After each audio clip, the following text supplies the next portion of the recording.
Hi, I'm glad to be with you again, and I want to thank you for creating time out of no time to be with me. That tells me a whole lot, and one of them is that you're placing some value on what I have to share with you. And the other thing is that I must be making some sense to you.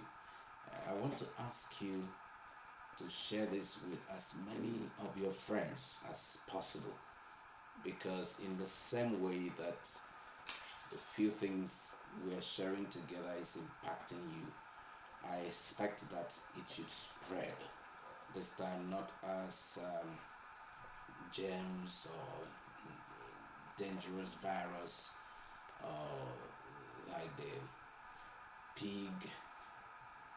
Okay, let's leave that. But I expect you to share with your friends. Excuse me. Today, I want us to briefly look at something that will start by being a bit controversial, and I want to use a dog. I don't know if you like dogs, or you have ever seen dogs, or you know about dogs. Have you ever heard about dogs? I don't think many people say that dogs like bones, but I don't think that dogs like bones. I told you that that would be a bit controversial. Dogs don't like bones, and I tell you why. They like steaks, but they settle for bones. You want me to repeat that? Dogs only settle for bones. Is not their preference. Now that we can use that to apply to our lives. There are so many things that we settle for, not because it's what we like, but because that's what is available, we think, or that's what we have chosen to settle for.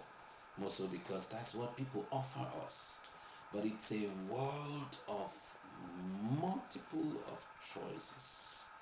And you're amazed at how much life offers us choices, especially in an environment as we are today, in the Western world. For example, here in London, we have so many alternatives. We have quite a lot of alternatives, a lot of competitions, a lot of things for you to choose from. Different brands, different names of same or similar things. You have diverse sort, and every day the competition is becoming stiffer.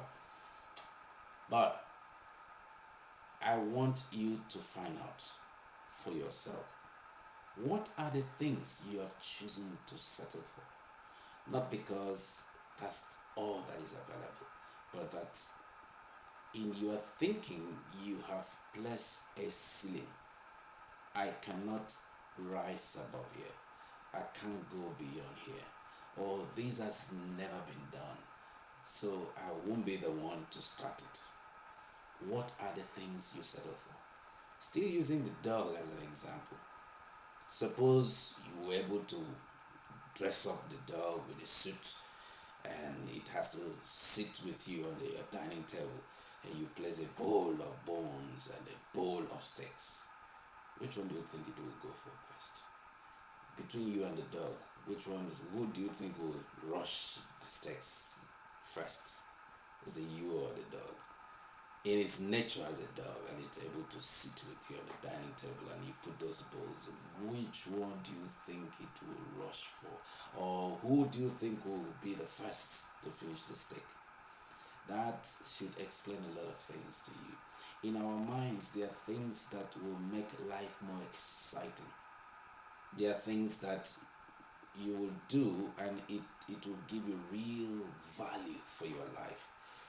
But because of the limitations we have accepted, some we've observed in others, some of the things that people have told us, the repetitions.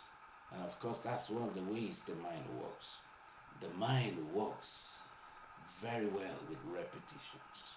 So when the negative repetitions are given to us and they say, no, not in the UK, you cannot earn more than £2,500 in a month. So you place it silly. It's amazing to me that about 10% of the workers in the UK earn up to £34,000 per annum. Isn't that shocking? And people have accepted it without really thinking about it. I want you to really consider this subject and give yourself a rethink. Wouldn't life be better than this if we don't just settle for what we think is the only available thing? Thank you very much for sparing your time, and I believe that it's rewarding. I'm going to share in the subsequent episodes, and I'm looking at sharing with you the place of the mind in all of this. Thank you and God bless.